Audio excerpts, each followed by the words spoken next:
Hello, everybody. Welcome to the YNTAAY Minis. I'm Chris Smith, and this is my friend Kevin Smith. No relation to the director. He's a giant sock monkey. Oh, we're going to do an episode soon about sock monkeys. Because a friend told me something about them that's controversial that I don't believe. Well, we'll talk about it in a future episode. Today I'm reading Kevin Smith a bedtime story, even though it's not bedtime, but it's one of my favorite children's books called Fortunately by Remy Charlip. It's written and illustrated by Remy. And I've had this book since I was a little child. The copyright is 1964, which is much older than me, I'm delighted to say. And on the first page, and you order it for your child, or at least you did back in the day, and you would order it for your child, and they would put your child's name in the book. I think my niece, Sharon Sharita, also had one of these. And then it had a little girl on the front, but this is the boy version. And see, it says, fortunately, you're gonna love it. Fortunately, one day, Chris got a letter that said, please come to a surprise party. And then there was the little boy, and I was always thrilled that a book was just about me. But unfortunately, the party was in Mexico, and he lived in Charleroi, West Virginia. They would insert the city that your child was from. Fortunately, a good friend loaned Chris an airplane, and there he is flying. Unfortunately, the motor exploded. Fortunately, there was a parachute in the airplane. And look at the plane falling in millions of pieces. Oh. Unfortunately, there was a hole in the parachute.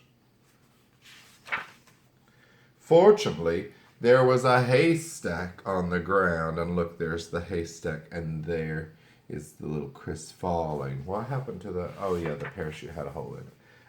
Unfortunately, there was a pitchfork in the haystack. Ah! Fortunately, Chris missed the pitchfork. See? Unfortunately, he missed the haystack. Fortunately, Chris landed in water. I love how he's smiling even though he's falling headfirst into water. From an airplane, no less. Unfortunately, there were sharks in the water. You know, this book is just like life, isn't it? Fortunately, Chris could swim. Look how far out to sea he is, even though he was right by land a second ago. He should have just climbed up on the land. But so many sharks. Yes, fortunately, Chris could swim. I feel like there are pages missing, but there aren't. Unfortunately, there were tigers on the land. Fortunately, Chris could run. I always liked the little tigers. Unfortunately, he ran into a deep, dark cave. There's Chris, the little eyes. Fortunately, Chris could dig. It's a good thing he had his little pickaxe with him.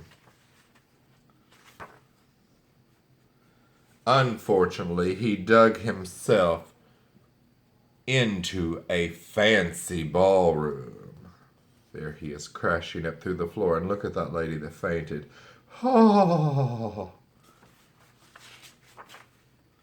Fortunately, there was a surprise party going on, and fortunately the party was for Chris, because fortunately it was his birthday, and they all lifted him up, all of his friends in Mexico.